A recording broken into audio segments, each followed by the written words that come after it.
નમસ્કાર વિદ્યાર્થી મિત્રો, સ્વાગત છે નવા વિડીયોમાં। શિક્ષણ મંત્રીએ કાયમી શિક્ષક મુદ્દે નિર્ણય લીધો છે। આખા રાજ્યોમાં તપાસ હાથ ધરવામાં આવશે। મિત્રો, શિક્ષણ મંત્રીનો મહત્વનો નિર્ણય શું છે અને શું તપાસ હાથ ધરવામાં આવે અને પછી જગ્યાઓ ખાલી હશે તો શું ભરતી કરવામાં આવશે? મિત્રો, સંપૂર્ણ માહિતી આપવાનો છું। વિડીયો અંત સુધી નિહાળજો અને તમારા મિત્રો સુધી શેર કરજો જે લોકો અગાઉ કાયમી ભરતીમાં જવાના છે।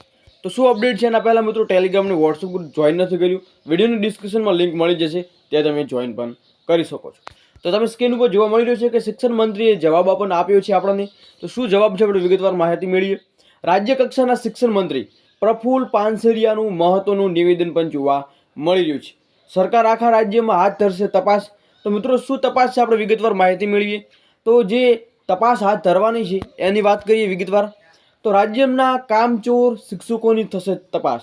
મિત્રો, ઘણા એવા શિક્ષકો છે જેમને નોકરીની કદર નથી, એ લોકો જે પગાર લે છે પરંતુ એમની કામગીરી છે એ લોકો કરતા નથી, વિદેશમાં જતા રહે છે, જેના કારણેથી શિક્ષણ મંત્રીએ પણ મહત્વનું નિવેદન આપ્યું છે કે તમામ જે રાજ્યના શિક્ષણ વિભાગમાં એનું જે કામચોરી કરતા હશે પકડાઈ જશે તો મોટા પાયે કાર્યવાહી જોવા મળવાની છે।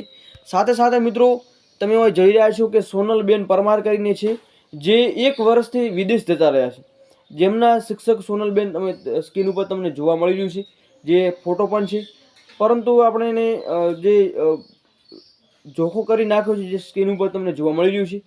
આવી રીતે શિક્ષણ વિભાગમાં ગોટાળા ચાલુ રહ્યા છે, જેના કારણથી શિક્ષણ મંત્રી નિવેદન આપ્યું છે કે હવે અગાઉના સમયમાં ખાસ કરીને 5-10 દિવસમાં આની તપાસ ધરવામાં આવશે અને પછી જે પણ કોઈ કાર્યવાહી નીકળશે અથવા ખાલી જગ્યાઓ હશે તો એના ઉપર બીજી પણ ભરતી કરવામાં આવશે એવું પણ જણાવ્યું છે।